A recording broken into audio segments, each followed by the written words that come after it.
Imagine losing everything you love in a single day. Children, wealth, health, respect, everything. And yet lying on the ground covered in ashes with a wounded body and a shattered soul. A man lifts his eyes to heaven and says, "Blessed be the name of the Lord." This is the story of Job. But what most people don't know is that behind all that suffering, there was a secret never revealed. A deep mystery that goes beyond the losses, the pain, and the unanswered questions. Why did such a righteous man suffer so much? What was God doing in the silence? And what exactly did he say from the midst of the whirlwind? The Bible gives us hints, but the climax only arrives at the end when the Creator himself breaks the silence and speaks to Job with a voice that shakes the earth and changes everything. The never-revealed secret of Job. What God said to him in the whirlwind is more than a story of endurance. It is a revelation about the character of God, the nature of true faith, and what happens when heaven responds to human suffering. Join us as we dive into the journey of Job, a man who lost everything, faced the silence of God, and still remained faithful. Discover how true faith can endure even when heaven seems silent. In the vast land of Uz, where the days were marked by the scorching sun and life flourished among fertile fields and abundant pastures, there lived a man unlike any other. His name was Job. He wasn't just an ordinary man with wealth or possessions. He was someone whose life drew the attention of heaven. Job was blameless, upright, and feared God. He shunned evil as one avoids poison, and his reputation was like a light shining in the moral darkness of his generation. There was no one like him on all the earth, and God himself would later declare it. Job was the father of 10 children, 7 sons and 3 daughters. His children were close, and they often gathered for feasts, celebrations of life, and fellowship among siblings. The daughters also participated, and everything was done with abundance, joy, and order. Yet even in these festive moments, Job remained watchful. After each cycle of banquets, he would rise early and offer burnt offerings on behalf of each of his children. He would say to himself, "Perhaps my children have sinned and cursed God in their hearts." This constant care reveals the depth of his devotion. His faith was not merely ritual, it was alive, committed, and filled with reverence. Job did not trust in his wealth, nor in his own morality. He trusted solely in God and sought to please him even where human eyes could not reach the hearts of his children. Moreover, Job was an extremely prosperous man.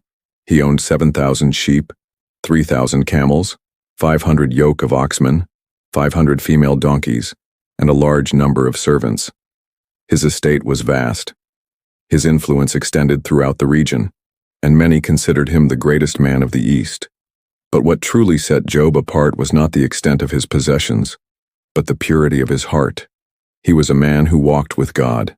His name was synonymous with integrity. Job's life from a human perspective seemed perfect. A united family, constant prosperity, honor, respect, and a faith as solid as a rock. It was the kind of life many dream of, but few ever live. And yet, despite all this abundance, Job was never complacent. He remained reverent, fully aware that everything he had came from God. Nothing seemed out of place. His children lived in peace. His fields yielded without scarcity. His servants worked diligently, and Job's name was revered in Uz. If someone had asked at that time, "Who is the most blessed man on earth?" many would have answered without hesitation, "Job, the servant of God." However, there was something human eyes could not see. Something was moving beyond the earth, beyond the reach of sight. And that something wasn't an earthly problem, an approaching drought, or a common illness. It was a conversation, a gathering in the heights of heaven. A dialogue no man witnessed, but one that would forever change Job's life. For even while Job offered sacrifices with a heart full of zeal for his children, a voice was rising before the throne of God, an accusing voice, a presence that still roams today among those who walk with God, seeking reason to destroy. At that moment, heaven was in motion, and while Job tended his animals, while his children feasted, while he knelt in silent prayer, the heavens were setting the stage for something far greater. Job's faithfulness was about to be tested. Not because of wrongdoing, not because of hidden sins, but for something that surpassed all human understanding, a divine test. Job did not know. No man would know. But his life was about to become the center of a celestial dispute. His peaceful days would be interrupted. His dreams would be shattered. His faith would be pushed to its limit. And what was to come wasn't just pain or loss, but a deep revelation. A story that would span centuries and touch generations. The story of the man who feared God. The story of Job, and as we would later discover, the never-revealed secret of Job. What God said to him in the whirlwind would not begin with answers, but with the silence that comes before the storm. But a conversation in heaven was about to change everything Job had ever known. At the very time when Job knelt before God, offering sacrifices for his children with a contrite heart, something grand and invisible was unfolding in the heavens. It was the kind of scene no human eye could witness, but whose consequences would echo on the earth. The Bible reveals that there was a day when the sons of God, celestial beings, came to present themselves before the Lord, and among them came Satan, the one who roams the earth, observing, searching, accusing. The Lord, sovereign and all-knowing, initiated the dialogue, "Where have you come from?" And Satan answered coldly, from roaming through the earth and walking back and forth on it.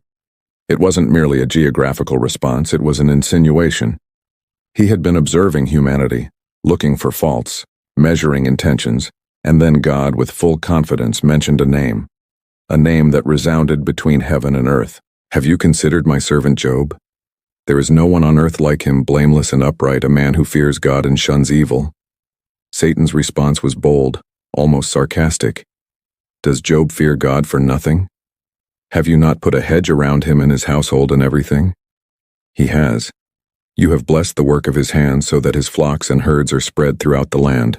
But now stretch out your hand and strike everything he has, and he will surely curse you to your face." It was a direct challenge to Job's faithfulness. Satan claimed that Job's faith was bought with blessings, that he was only faithful because everything was going well. It was an accusation not only against Job's integrity, but indirectly against the very character of God, as if the Lord needed to purchase devotion through prosperity. Then God, with authority and wisdom beyond all understanding, allowed the test to take place. "Very well then. Everything he has is in your power, but on the man himself, do not lay a finger."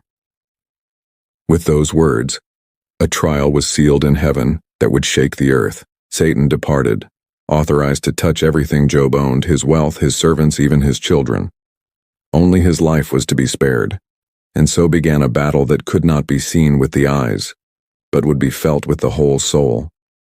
An invisible challenge with profoundly real consequences. A righteous man would be tested not for his faults but for his faithfulness. An innocent man would face losses that could break even the strongest. Satan wasted no time. He descended to the earth with a clear mission to prove that Job's faith was conditional, and to do that he would use every weapon of human suffering.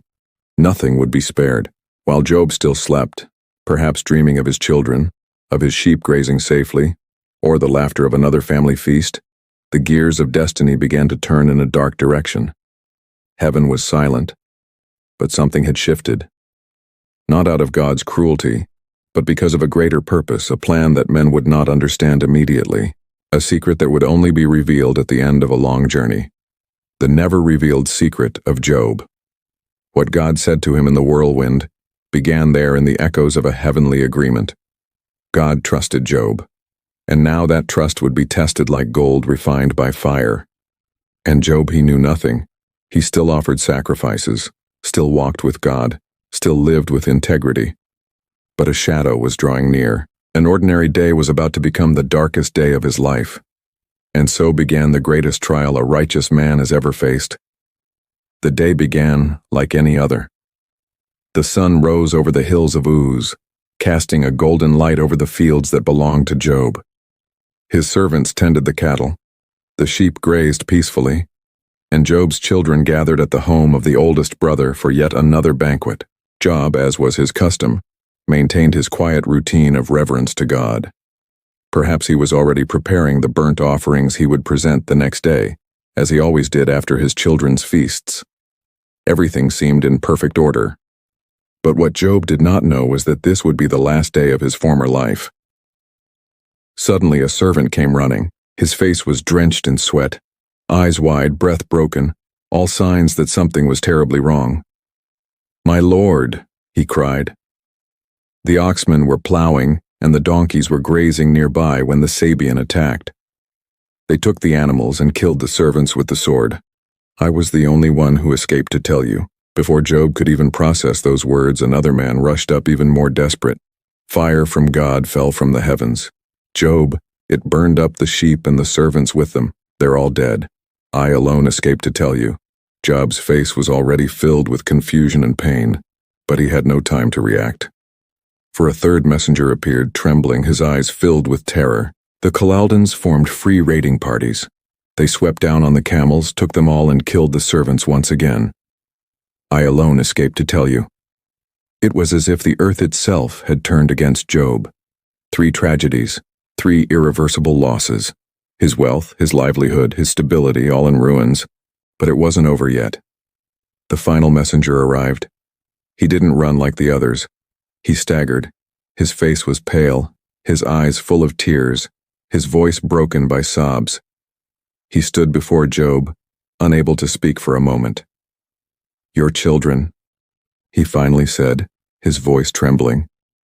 "Your children were together at the oldest brother's house. A powerful wind came from the desert. It struck the 4 corners of the house and it collapsed on them all. No one survived, my lord. They're all gone. I'm the only one who escaped." Job's world shattered in that moment. Nothing could have prepared him for this. No prayer, no fasting, no sacrifice could soften the weight of that pain. Job had lost everything, his servants, his wealth, his livelihood, and now his children. 10 children, 10 lives that embodied his future, his blessing, his joy, all gone in a single day. The pain didn't come in waves.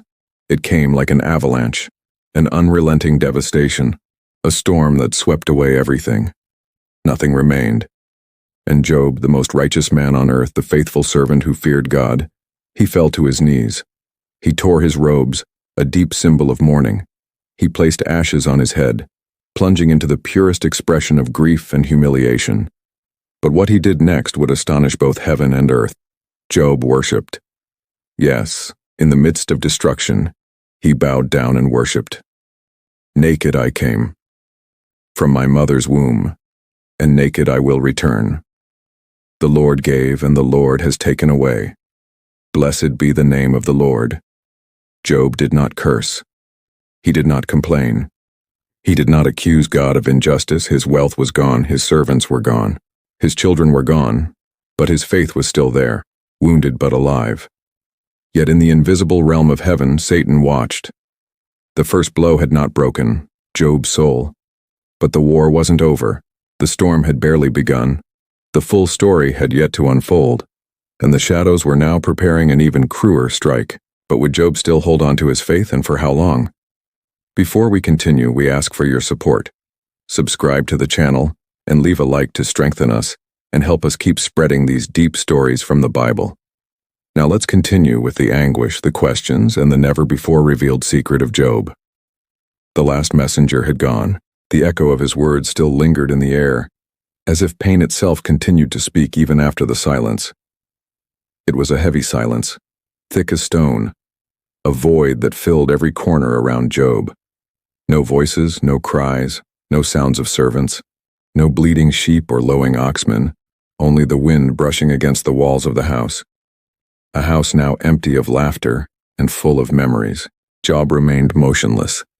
His gaze was fixed on the ground as if the earth might offer some kind of answer. But there was no answer.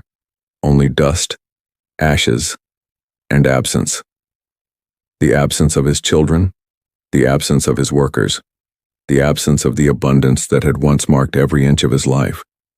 In just a few hours, everything was gone. And with it, something within Job began to break. Not his faith, but his emotional foundation. He rose slowly, as if carrying the weight of the world on his back.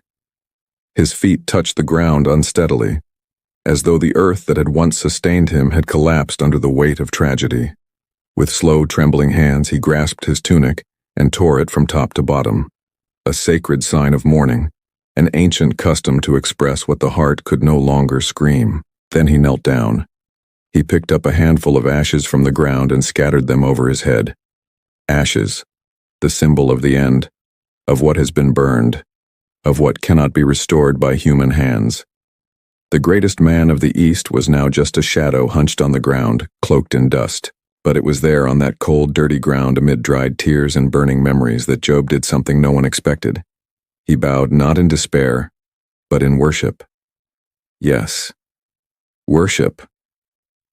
Job fell to the ground and worshipped God. With a voice choked by pain yet full of reverence, he spoke words that would echo through centuries, marking the soul of all who have ever suffered. Naked I came from my mother's womb, and naked I will return. The Lord gave, and the Lord has taken away. Blessed be the name of the Lord. Job 1:21. It was more than a statement. It was a surrender. Job didn't say it as someone resigned to fate, but as someone who knew that God remained God even when everything was taken. His faith didn't depend on the presence of blessings, but on the presence of God. This is the kind of faith that scandalizes hell and moves heaven. A faith that demands no explanations. A faith that can still praise when everything else is silent. Job did not complain. He did not question. He did not point a finger at God. He worshipped. And that's why Scripture records, in all this Job did not sin by charging God with wrongdoing. Job 1:22. In heaven, the angels watched in awe. The throne of God received the purest praise, praise born from pain. And the accuser who had bet on Job's collapse now saw a man in ashes, yet still standing on the inside. The never-revealed secret of Job was still hidden, sealed in the heavens. But it had begun to take shape. Forged in the fire of trial, it was a secret that couldn't be understood by words alone but had to be lived in the soul, chapter by chapter. Job didn't know what was happening in heaven. He didn't know about the heavenly council, nor about the challenge that had been issued. All he knew was the pain that burned in his chest and the faith that endured the storm. For any man, this would have been the end. But for Job, it was only the beginning. For although the enemy had failed to break Job's faith through loss, he would not back down. He was determined to go further. If wealth and children weren't enough to bend the righteous man, he would now strike Job's very body. There would be another meeting, another permission, another wound. But Job's suffering was only just beginning. While Job was still lying on the ground, covered in ashes and broken by the losses that had shaken his life, a new scene was unfolding in the heavens. For the second time, the sons of God, celestial beings, presented themselves before thee, Lord. And once again among them was Satan, God who knows all things, needed no report. Yet he asked, "Where have you come from?" Satan replied with the same coldness as before, from roaming through the earth and walking back and forth on it. Then the Lord once again spoke Job's name with pride. "Have you considered my servant Job? There is no one on earth like him, a blameless and upright man who fears God and shuns evil, and he still maintains his integrity, though you incited me against him to ruin him without cause." Satan's response dripped with contempt, skin for skin. A man will give all he has for his own life. But now stretch out your hand and strike his flesh and bones, and he will surely curse you to your face. It was a new challenge. The enemy acknowledged that Job had passed through the fire of loss and remained faithful, but he believed that if Job's body were afflicted, if he were consumed by physical pain, he would finally curse God. And once again, God allowed it. "Very well, he is in your hands, but you must spare his life." With that permission, Satan came down to earth in fury. And without delay, Job's body became a field of torment. Painful sores broke out across his skin. Open ulcers covered him from head to toe. The itching was unbearable. The wounds became infected and the stench of diseased flesh spread around him. Job, the most respected man in the East, was now a spectacle of suffering. Too weak to walk, he left the house and sat among the ashes in the ruins of all he had left. He picked up a piece of broken pottery and used it to scrape his wounds, trying to relieve even a sliver of the consuming pain. The scene was devastating. A body destroyed, a heart already shattered, a mind trying to make sense of it all. And in that moment, perhaps the most vulnerable of his life, he heard the voice of the last person he expected, his wife. She approached, and seeing Job's miserable state could no longer contain her outrage. What she saw wasn't just a suffering man. It was the collapse of everything she believed in. Are you still holding on to your integrity? Curse God and die. Harsh words, sharp as blades. She didn't speak only in anger. It was the cry of someone who could no longer bear the pain of the one she loved. Perhaps it was despair itself speaking through her. But the blow was cruel. In his greatest moment of need, Job heard not comfort but a sentence: give up. But even there, amid pain, scorn, and loneliness, Job remained steadfast. You speak like a foolish woman. Shall we accept good from God and not trouble? Job 2:10. Job did not curse. He did not rebel. He did not abandon his faith. He knew that his integrity did not depend on blessings, and though his body was in ruins, his soul was still anchored in God. Heaven's eyes were still upon him. The never-revealed secret of Job had yet to be spoken, but every step of his journey brought him closer to God's answer. Job was alive, wounded, but alive, and more than that, faithful. But now suffering would take another form, an invisible one, deep and silent. If his body had already been struck, something even harder to bear was coming: loneliness and judgment. 3 friends were approaching, not with healing but with accusations. His body was wounded, but now the blow would strike the soul. Job was still there, sitting among the ashes, his body covered with sores and his soul wounded from within. The pain was constant, but the silence around him seemed to amplify the suffering. The wind whistled through the ruins, and the stench of open wounds mingled with the dust of despair. It was hard to recognize in that man, the one who had once been the greatest of the East. News of the tragedy had spread, and when it reached the ears of his closest friends, Eliphaz, Bildad, and Zophah, they decided to go to Job. It wasn't a short journey. Each came from a different land with a clear purpose to comfort and encourage their friend in his suffering. But nothing prepared them for what they saw. From afar, as they neared the land of Uz, they spotted a bent figure cloaked in dust and darkness. For a moment they doubted it was him. The image was so disfigured, so far removed from the man they once knew, that they struggled to believe it was really Job. When they finally recognized him, they couldn't contain their emotion. They cried out with loud voices, tore their robes in mourning, and threw dust on their heads. That pain was not Job's alone. It was theirs, too. In the face of such misery, words felt useless, so they chose to do the only thing they could. They sat beside him on the ground and remained there 7 days and 7 nights. Without saying a single word, it was a heavy silence full of respect, but also fear. They saw greatness fallen, a life undone, a righteous man destroyed, and they couldn't understand it. No explanation made sense, no argument seemed sufficient. Before the pain that radiated from Job, even comfort felt fragile. During those days, Job didn't move.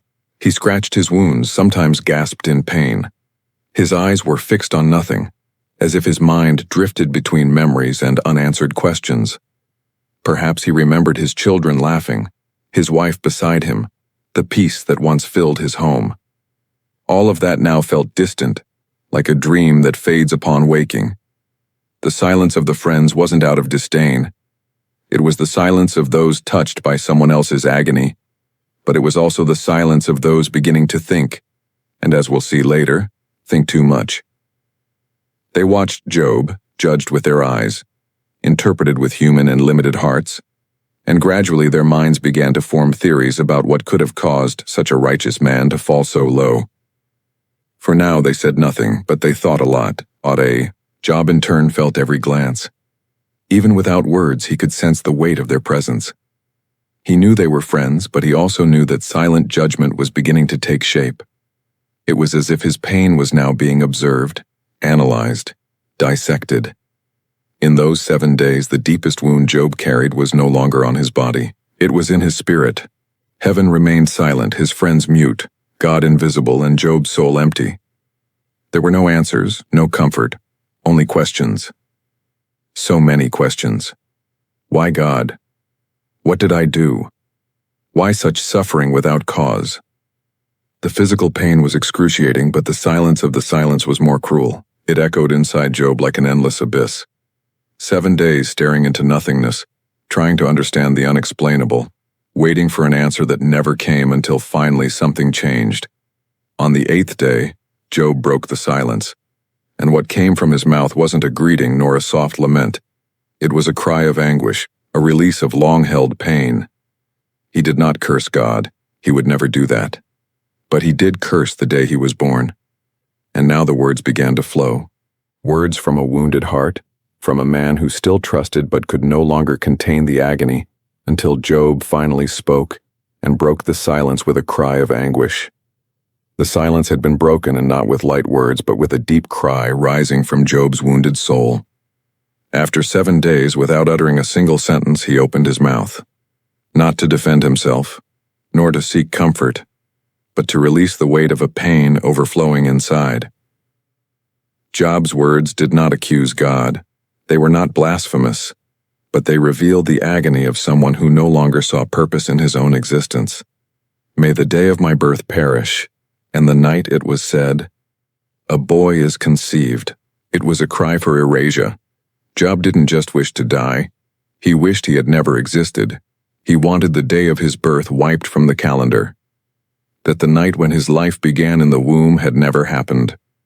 This was not the voice of a man rebelling against God, but of someone in deep despair, overwhelmed by the immensity of his suffering. Job could not understand. How could a man who had always pursued justice, who feared God in all things, be thrown into such calamity? He continued, "Why did I not perish at birth and die as I came from the womb?" It was a sincere confession.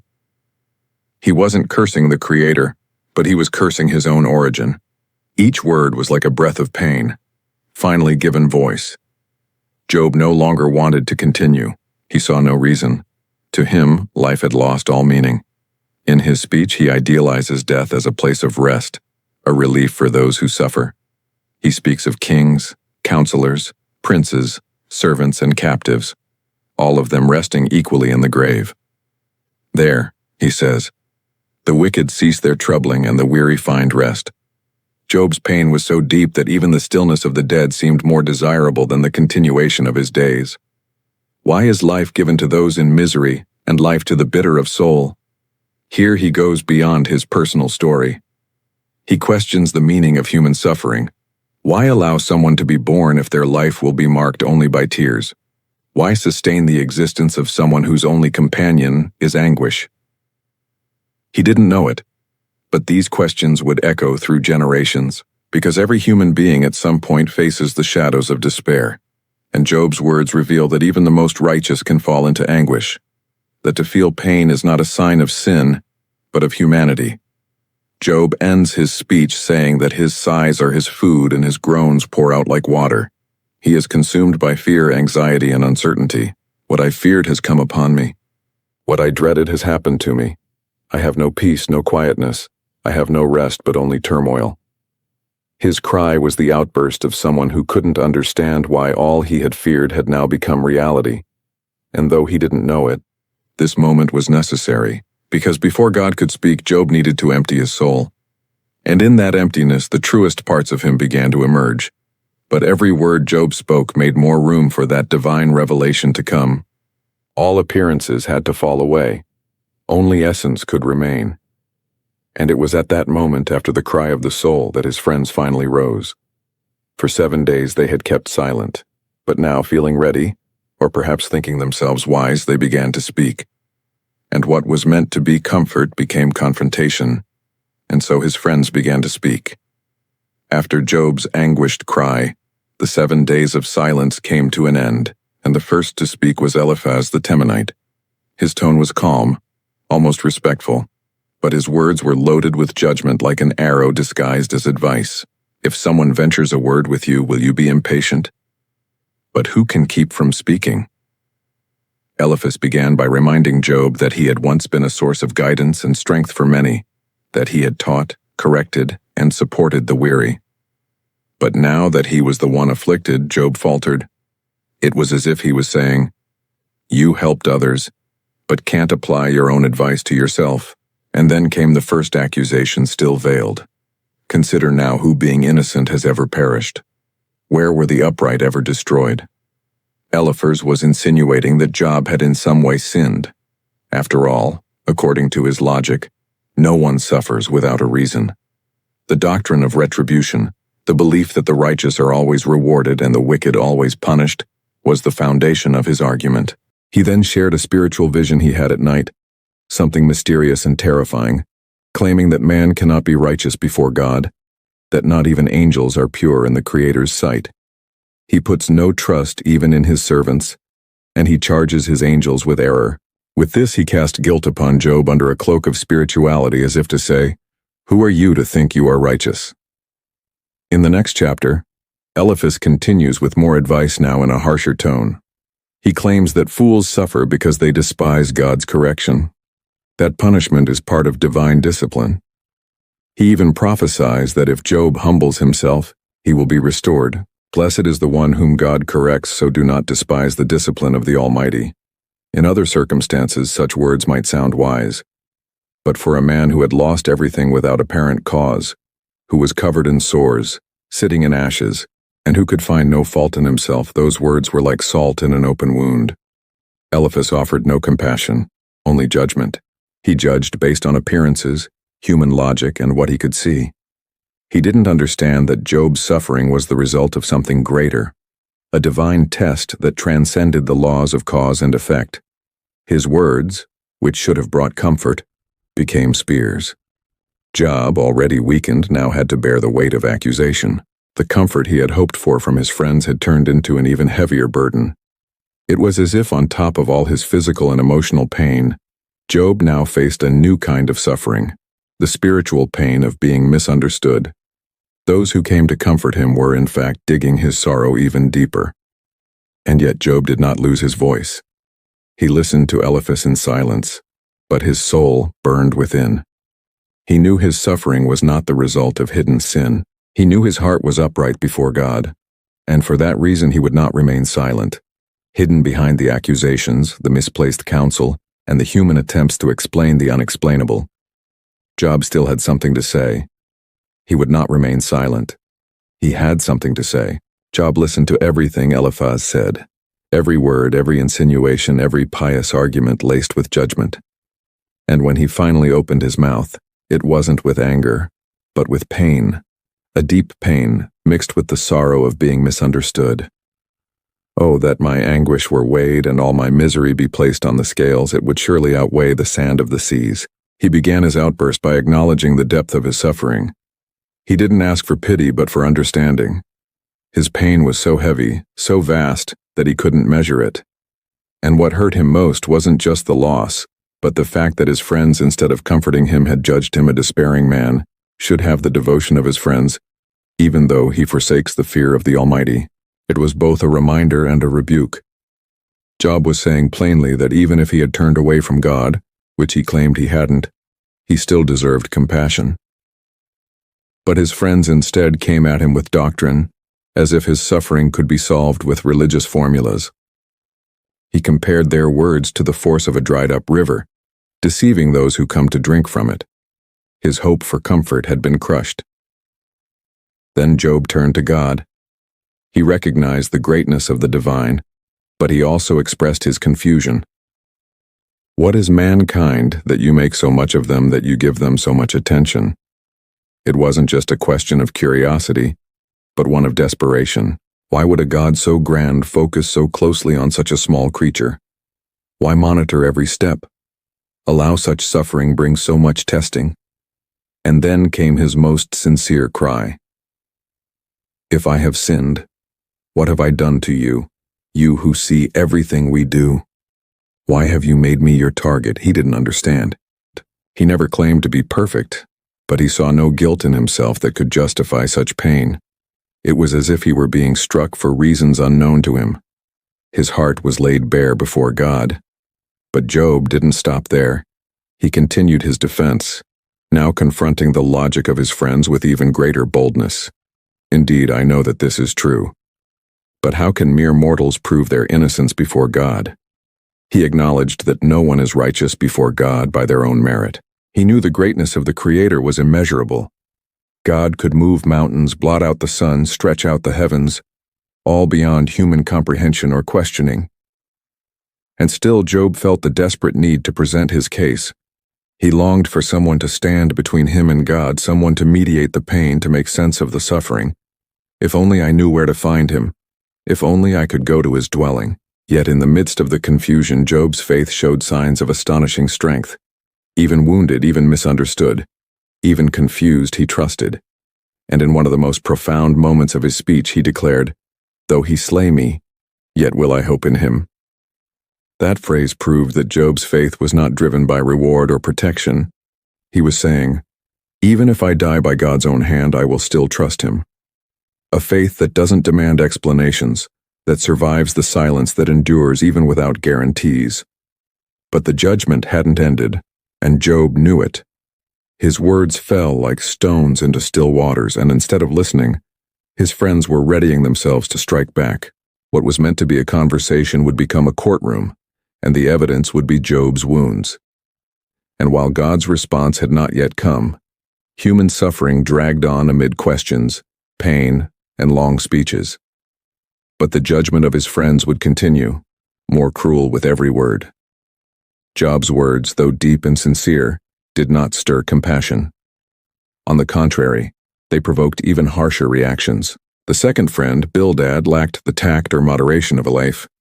His approach was blunt, leaving no room for doubt. If Job was suffering so much, it was because he had sinned, and probably his children had too. "How long will you say such things? Your words are a blustering wind." Bildad implied that Job's words were empty and meaningless like the wind. To him, God does not pervert justice. If Job's children had died, it was because they had sinned. And if Job was now facing misery, the only solution was to seek God sincerely, which in Bildad's mind meant repenting of hidden sins. If you are pure and upright, even now he will rouse himself on your behalf and restore you to your prosperous state. Bildad's argument was based on a simple theological logic. God rewards the righteous and punishes the wicked. Therefore, if Job was suffering, it must be his fault. And if he didn't admit it, it was out of pride. Job listened and responded with sorrow in his soul. He cried out again. He did not deny God's justice, but he saw no guilt in himself worthy of such suffering. And so once again he lifted his voice to heaven, not to complain but to plead. "You know that I'm not guilty, and that no one can rescue me from your hand." He asked why God had formed him so carefully, like a potter shaping clay only to now crush him. Where was the mercy? Where was the meaning? But before any compassion could arise from his friends, the third one, Zophar, stepped in, and with him, the harshness reached a new level. Zophar was the most aggressive. He said Job talked too much, that his words were empty, and that if God truly treated everyone with exact justice, Job would be getting less than he deserved. Zophar said, "Oh, how I wish that God would speak, that he would open his lips against you. Know this. God has even forgotten some of your sin. It was cruel." Zophar not only assumed Job was guilty, but claimed he deserved even greater punishment. And then, like the others, he offered false hope. If Job repented, his life would be restored. But Job had nothing to repent of. He knew his integrity before God. The speeches continued. Eliphaz returned. Then Bildad again, and even Zophar repeated his judgments. It became a cycle, an informal courtroom where the three friends took turns condemning the innocent. They quoted old proverbs, personal experiences, popular sayings.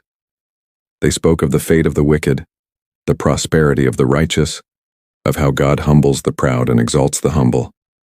And always, always, they insinuated, "Job, you did something. Confess it." Their logic was relentless. Suffering is proof of sin. But they were wrong. Their logic did not reach the heavens, because this test was not punishment, it was purpose. And this story was not about guilt, but about trust. Job, increasingly broken inside, began to distance himself from the arguments of men. He realized he would find neither justice nor compassion in their words. And so he began to cry out for something greater. For I know that my Redeemer lives and that in the end he will stand upon the earth. It was the voice of a faith that refused to die in the midst of accusation without mercy. Job lifted his voice with conviction. He believed that someone, the Redeemer, would rise on his behalf, someone beyond his friend's logic, beyond a religion without compassion, beyond human judgment. It was as if Job was saying, "You do not understand me, but God does, and he will answer." By now, Job no longer expected answers from men. He longed for something that would come from above, something that would break heaven's silence. Job, now weary, began to cry out for something beyond human logic. Job was tired, not just of his body, his wounds, or the painful memory of his lost children. He was exhausted from the empty logic of his friends, from their cold explanations, their judgments disguised as counsel. Tired of their insistence that his suffering was the result of some secret sin, he knew he had walked in integrity and his conscience remained clean before God. That's why after another round of accusations, Job raised his voice, but now no longer to men. His cry was directed upward. It wasn't a typical prayer. It was a cry for justice. Listen carefully to my words. Let this be the consolation you offer me. He was simply asking to be heard, that for once they would silence their conclusions and let him speak. And then Job began to confront the theology of his friends with the reality he saw. Why do the wicked live on, growing old and increasing in power? It was a piercing question. Job looked around and saw wicked men prospering. He saw the unrighteous living in peace, amassing wealth, raising children in safety. They mocked God and still seemed blessed. Their homes were secure, their herds multiplied. So where then was the immediate justice his friends so confidently preached? They say to God, "Leave us alone. We have no desire to know your ways." Even while rejecting the Lord, these men thrived. Job couldn't understand. His life of reverence, of sacrifices, of integrity had been crushed. Yet the wicked, who didn't even acknowledge God's hand, lived in abundance. How could this be explained? The logic of his friends collapsed in the face of the reality Job described. Does God judge every person immediately in this life? Is the wicked always punished? Is the righteous always spared? These questions burned in Job's heart. He wasn't trying to offend. He was trying to understand. It was a cry that didn't come from rebellion, but from a wounded, honest faith that dared to ask because it still believed. Job's faith was different from that of his friends. He wasn't trying to defend God with neat phrases. He wanted to find God. He wanted to speak with him, to look into his eyes if possible, and say, "Here I am. Answer me. Tell me why. Oh, that I knew where I might find him, that I might come even to his seat." That line is one of the highest expressions of human sincerity before God. Job longed for an encounter. He wanted to present his case before the Lord like someone standing in a courtroom, not to challenge authority, but to seek clarity. I would state my case before him and fill my mouth with arguments. I would find out what he would answer me and consider what he would say to me. He didn't want to fight. He wanted to understand. The silence of God was what troubled him most. It wasn't just the suffering that hurt. It was the absence of an answer. But if I go to the east, he is not there. If I go to the west, I do not find him. When he is at work in the north, I do not see him. When he turns to the south, I catch no glimpse of him. It was as if God were everywhere and yet nowhere. Job searched for him, but couldn't find him. And yet, even in the whirlwind of pain and confusion, he declared, "But he knows the way that I take. When he has tested me, I will come forth as gold." There it was again, a faith that refused to die. Job didn't understand, but he trusted. He knew he was being tested, and he still believed something good would emerge from it, that his pain had purpose, even if it remained a mystery. He continued, speaking of how wicked men oppress the needy, exploit the weak, hide in darkness. Job saw human injustice and what seemed like divine delay, and that anguished him even more. Why does the Almighty not set times for judgment? Why must those who know him look in vain for such days? Why don't those who walk with God receive clear signs of his justice? Why the silence, Why the waiting? Job still hadn't heard the voice he longed for. His friends continued accusing, and heaven had yet to speak, but the heavens remained silent. God's silence still hung over the story. Job had poured out everything that was in his heart. His friends had confronted him with harsh words, taking turns in speeches that, though filled with wisdom, only sank him deeper. And then the debate stopped. Eliphaz, Bildad, and Zophah fell silent. They had run out of arguments. They couldn't convince Job, nor did they know how else to accuse him. Job, in turn, no longer listened to them with the same interest. He was exhausted, and it was in that silence between pain and weariness that a new voice rose. His name was Elihu. Until then, he had remained quiet. He introduced himself as a young man, younger than the others, and had waited his turn out of respect for the elders. But now, stirred by a holy restlessness, he could no longer remain silent. I am young in years, and you are old. That is why I was fearful, not daring to tell you what I know. Elihu spoke with humility, but also with conviction. He said that it is the spirit God places in a person that gives wisdom, not age alone. True understanding comes from the breath of the Almighty. He did not address Job first, but the three friends, and he rebuked them. He said that despite all their many words, they had failed to refute Job. Worse, they sought to condemn him without proof. There is no one among you who refutes Job, yet you condemn him with your words. Then he turned to Job, and with a tone of correction but not of offense, he began to shed light on something the others had not considered, that suffering may serve purposes beyond punishment. Why do you complain to him that he responds to no one's words? Elihu suggested that God does indeed speak to man through dreams, visions, even physical pain, but not always in the way we expect. Sometimes suffering is a form of discipline, redirection, or preservation of the soul. For God does speak now one way, now another, though no one perceives it. He did not claim that Job had committed great sin as the others had, but he warned, God is just. If he allows pain, it is not without purpose. It may be to prevent something worse, to teach, to reveal something deeper. Suffering then was no longer punishment but a process. Elihu exalted God's greatness. He declared that God is perfect in knowledge, just in all his ways, and that no one can judge him. But he also reminded them that God does not despise man. He desires good even when he corrects. God is mighty, but despises no one. He is mighty and firm in his purpose. Elihu tried to show that God is not indifferent to human pain, that he is sovereign, yes, but also attentive, that Job's suffering was not abandonment, but perhaps an invitation to a greater revelation. How great is God beyond our understanding? The number of his years is past finding out. Throughout his speeches, Elihu used creation as illustration. He spoke of clouds, thunder, rain. He pointed to the heavens and said, "Look at the greatness, look at the mysteries. Look at how man does not understand yet lives beneath these wonders every day."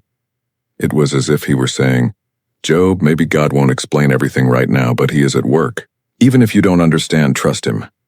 Elihu didn't offer exact answers, but he offered something new. Hope with reverence and humility with confidence. His words didn't wound. They awakened. They were firm but not cruel, direct but not humiliating.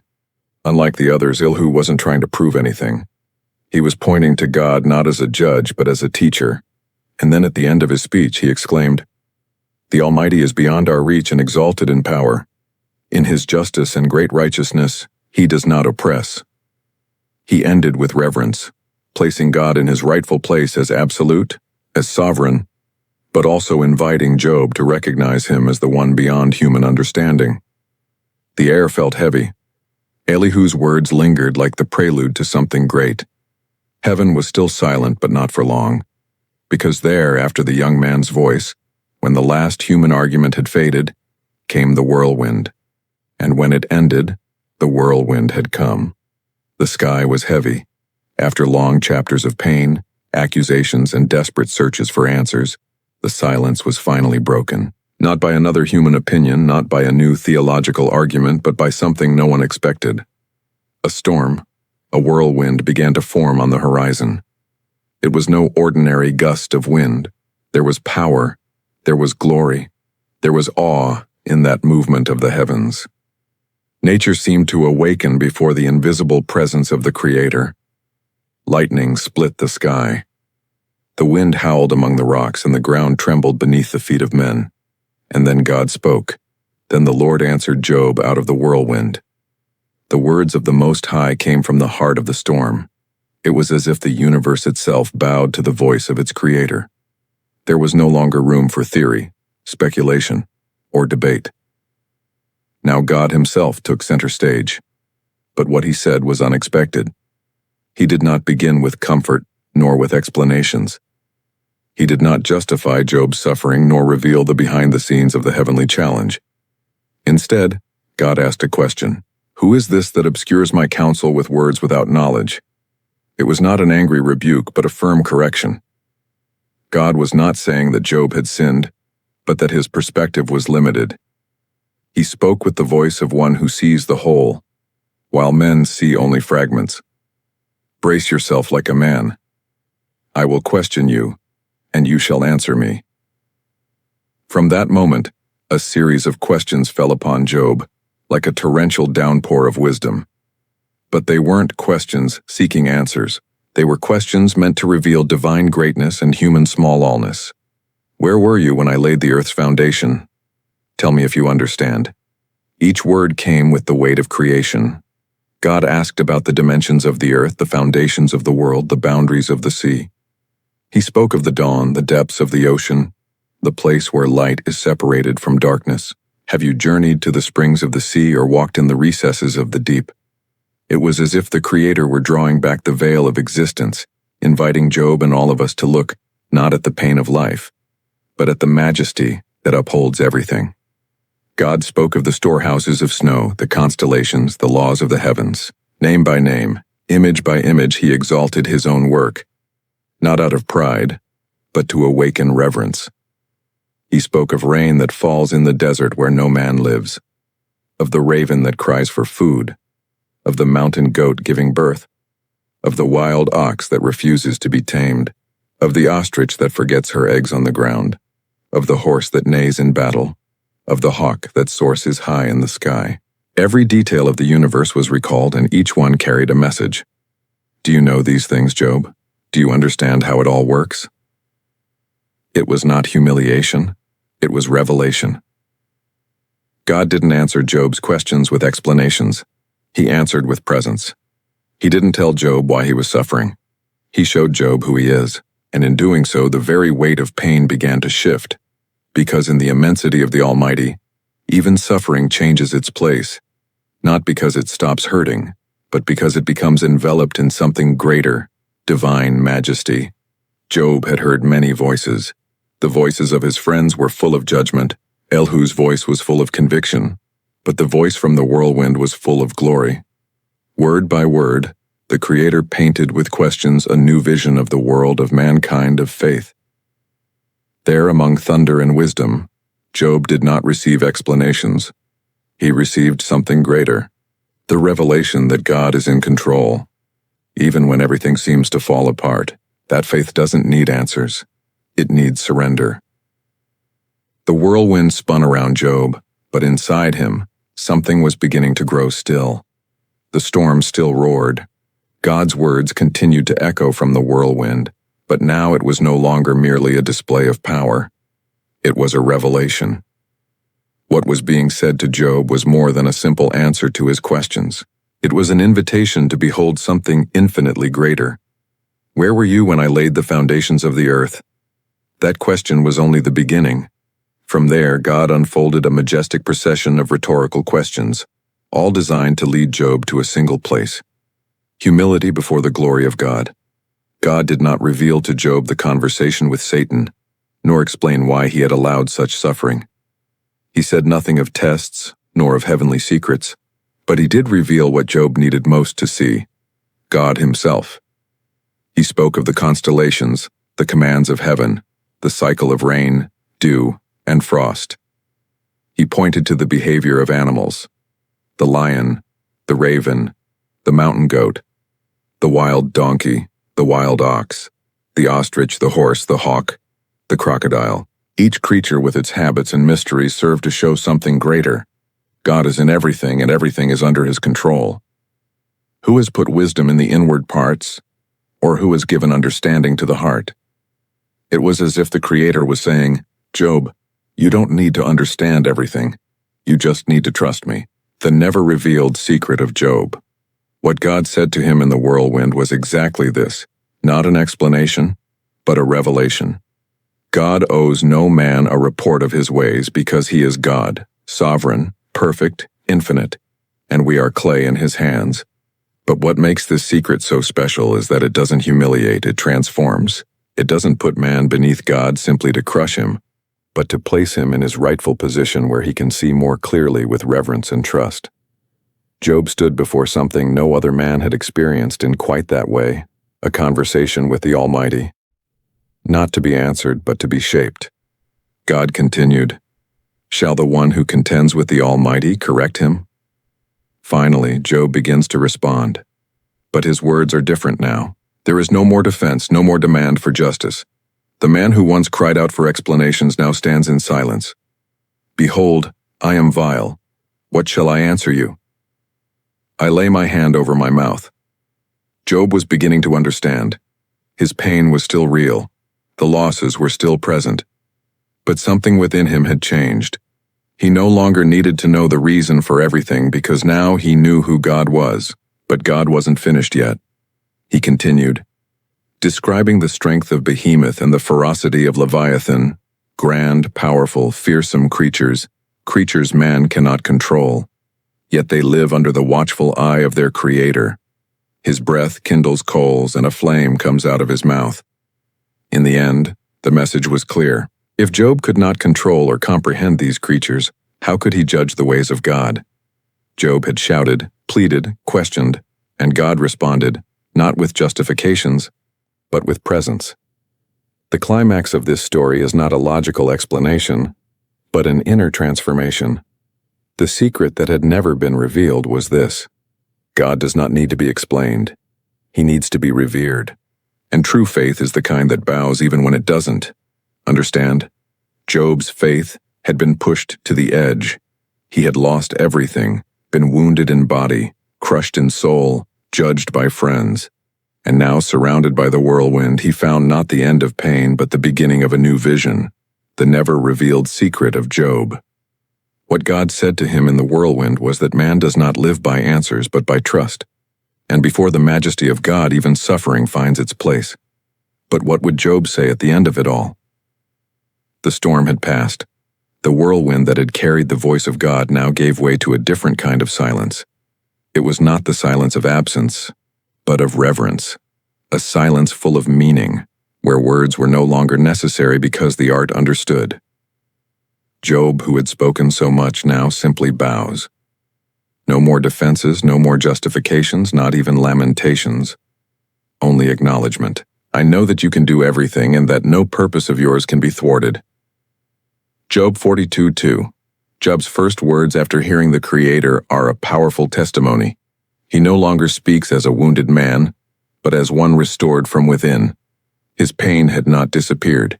It was still there. But now it dwelled in a heart shaped by something greater than human logic, the presence of God. I had heard of you by the hearing of the ear, but now my eyes see you. These words carry the essence of the entire story. Job, the upright, faithful, worshiping man, now knew God in a completely new way. He no longer knew him only through rituals, blessings, or tradition. He had seen God not with physical eyes, but with the eyes of the Spirit, with a heart awakened by revelation. This is the greatest transformation of all, to see God in the midst of pain. Job acknowledges his limitations. He admits he spoke of what he didn't understand, questioned without knowledge, and now he repents. Not a repentance for moral sin, but for trying to measure God with a human ruler. Therefore I abhor myself and repent in dust and ashes. There in the same dust and ashes where he once sat in mourning and pain, he now repents not for weeping, but for demanding to understand what is mystery. And it is at this moment of deep surrender and humility that restoration begins. God then turns to Job's friends. Eliphaz, Bildad, and Zophar had spoken arrogantly, attributing to Job guilt he did not have. And God rebukes them.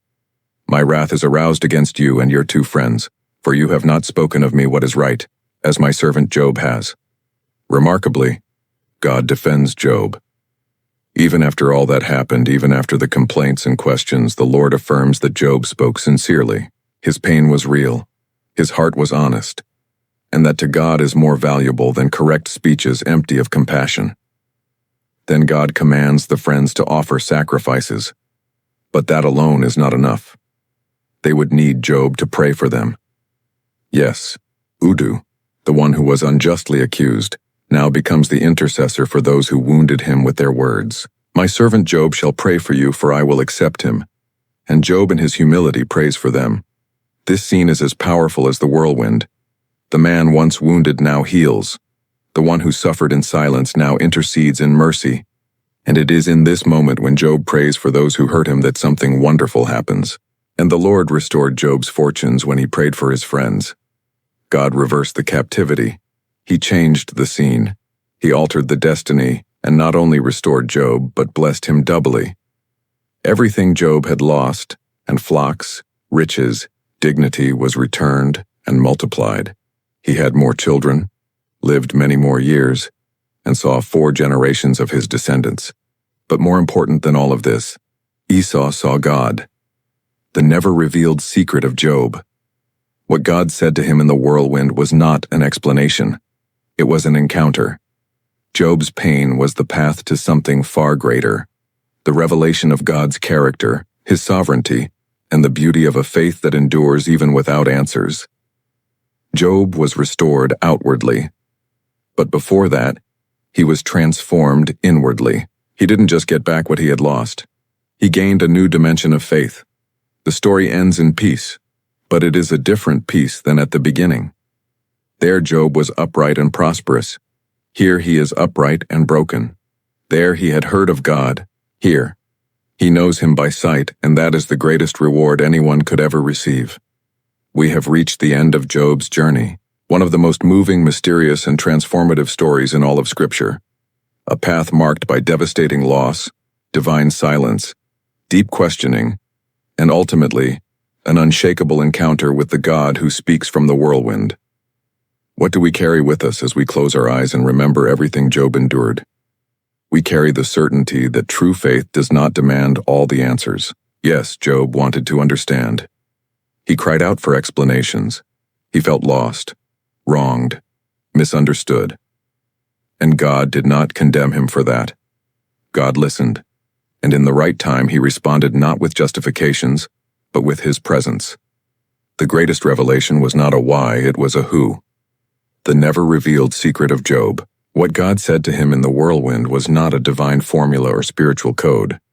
It was the recognition that God remains God even when the ground vanishes beneath our feet, even when his voice seems silent. Job teaches us that suffering doesn't always make sense. It doesn't always have a visible cause, but it is never beyond God's reach. There is a greater purpose even if hidden, and sometimes the very process of pain becomes the stage where faith is refined. We see this when Job in the height of his misery still worshipped. When he tore his garments, poured ashes over his head and declared, "The Lord gave, and the Lord has taken away. Blessed be the name of the Lord." We see this when even wounded inside and out, he refused to curse his Creator. Shall we accept good from God and not accept adversity? We see this when even after being confronted, he prayed for his friends. And it was in that prayer that restoration began. Ultimately, we see that Job's greatest victory was not material restoration. It was inner transformation, humility before glory, reverence before mystery. And this is the lesson that remains for you and me. When everything seems to fall apart, God is still in control. When heaven is silent, he still sees us. When the whirlwind swirls, it is there inside it that he speaks. The secret of Job was never hidden. It was being revealed chapter by chapter, tear by tear, until at the peak of his pain, God showed that what matters most is not understanding, it is trusting. And when we trust, even without explanations, even without answers, The whirlwind ceases to be a symbol of chaos and becomes the place where the voice of God finds us. Just like Job, maybe you are in the middle of loss, doubt, or long silences. But remember, God still speaks. God still reigns. God still restores, and even in the whirlwind, He is present. If you were touched by this story, 2 more videos will appear on your screen featuring biblical characters who also faced deserts and divine revelations. Click to watch, subscribe to the channel, and leave a like. May God speak to you, even if it's from the midst of the whirlwind.